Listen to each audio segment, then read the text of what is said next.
most people quit when they come up against the boundary of the known self.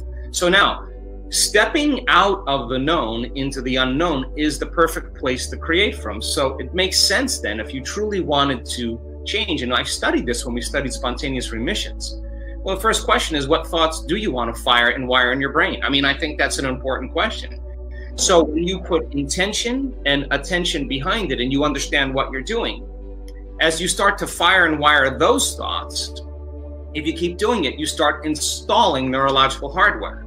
If you keep repeating it, repetition creates software, and all of a sudden, that will be the new thought in your head that says, I can, it's possible, anything's possible.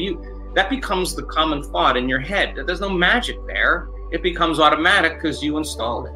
And if you said, who am I going to be today? Well, how am I going to live?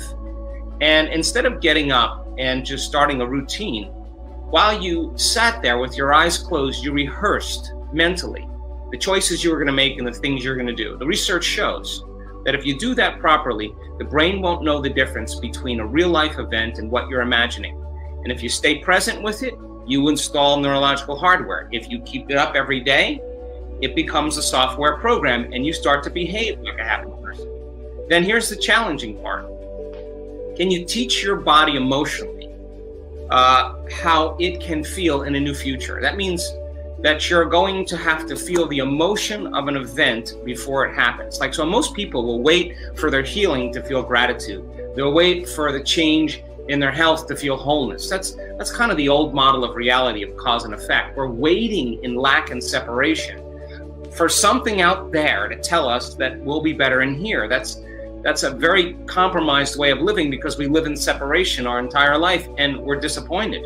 But if you understand that the body is so objective that it doesn't know the difference between an actual experience that is creating the emotion and the emotion that you're creating by thought alone, and it's the environment signals the gene, you're signaling the gene ahead of the environment, and genes make proteins. So then by elevating your emotional state, you are telling your body now to move back into growth and repair. And the word meditation literally means to become familiar with, and that's what you're doing. You're becoming so familiar, so conscious of your old self that you will not go unconscious again. And then you are moving into a new state by firing and wiring and elevating your emotions. If you keep practicing that, it'll begin to become familiar to you. So then most people, they try it out for 2 or 3 days, and then after 2 or 3 days, they give up, and they haven't mastered a formula that teaches them how to heal. They just want the lack and the pain and the separation to go away. But many people that we've studied that actually heal, I want you to know that when they truly make those changes, they'll tell you that was their greatest teacher. They will tell you it was their greatest lesson. They're so happy that they had the experience, because they literally changed who they were from living in a familiar past and into a new future. And it takes practice. And the practice is what matters the most. I mean, but you know, I mean, we live in a Newtonian world. We live in three-dimensional reality, and most things take time. And so if you're working at it every day, shaving down those habits and overcoming those emotional states and emotional reactions, and you're becoming conscious, that is when you're no longer the program. You're conscious now. You're unconscious when you're the program. So that process sometimes takes people time to do that. And for me, in my own life, it sometimes we have to make our way. Why? Because we return back to our lives and we face challenges, and we're back, taking on the world again. But sometimes and we have scientists now coming in to study this, we see an instantaneous change that takes place in the body. I mean, it is immediate. There it is, and there it's not. Whether it's blindness, deafness, tumors, stage 4 cancer, we've seen it all. So then the fact that it's happening in no time tells us it's not an effect of matter to matter. This is energy influencing matter, and it's not matter that's emitting a field. That's the illusion. It's the field that's creating matter. So learn how to change information in the field. Then the hologram in three-dimensional reality begins to change, and it takes practice. And so when you see energy influencing matter like that, because it's happening in no time, it's a quantum phenomenon. That means that's information that's coming in, but the information that's carried on a frequency that your nervous system, once in practice, can begin to transduce that frequency into meaningful information. And the autonomic nervous system in our studies show that it is so outside of normal in terms of energy. I mean, thousands and thousands, I mean, just way outside of normal in terms of the amount of energy in the autonomic nervous system. That autonomic nervous system is getting a very coherent message to all the other systems in the body, and the person gets a biological upgrade in a matter of seconds. Now, we've actually been able to study that process, and it is immediate. And when you see it happening in that immediate, you would consider that a miracle, but the person is transforming in that moment. And they never return back to the same person. That's when energy is really making the biggest difference in matter. When you get a community of people together and they know how to elevate their emotional state, and they know how to change their physiological state as well. And you don't have to be a Buddhist monk or a yogi to do this. We know that it's a technique like anything else. That if people do this properly, there's more energy that goes to the brain, and there's an ambient field that's created around the body. The heart is actually releasing information in the form of frequency. That frequency is energy that's carrying information. And when energy makes it to the heart, this is the place where there's the center of polarity or duality. This is the union of opposites. This is where our wholeness begins.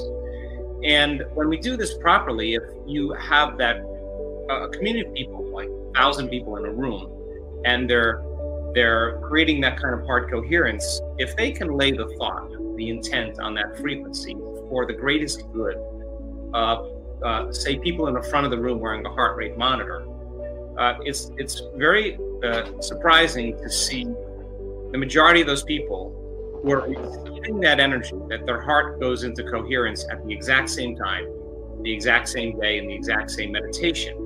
So there's non-local effects that are happening to a person's autonomic nervous system, that they are being entangled or entrained to some frequency. So I thought, well, God, goodness me, if that's the truth, that you could do it with a person sitting, within 10 feet of you, or you can do it to someone on the opposite side of the planet, because that is what the quantum field is. There's no separation in the quantum, there's only connection. In fact, it is an invisible field of energy that connects everything and unifies everything materially. And people are fooled by their senses into separation. And so I thought, well, what if we create this kind of fun game where you call up, you send someone a video message, an audio message, a text message, or you call them up on the phone, and you take a moment and you tell them what you love about them. Now that is going to drop the veneer, the facade, this kind of protection that we have. And we saw our community do this with such sincerity. And the moment you start doing that, you can't not feel love because you're expressing it. And it puts the person who's receiving it in an altered state as well. And they're more prone to receive love because they're starting to feel the same energy, the same emotion. So then the person goes into a meditation then, it's called Go Love 20, and then at the 15-minute meditation, on the understanding that they can entrain someone else. And when we love somebody, we want them to feel what we feel. So the way we typically do that is we give, but that's one way, matter to matter. So we're giving them, we're putting them into our heart and seeing once we do this, what the effects are.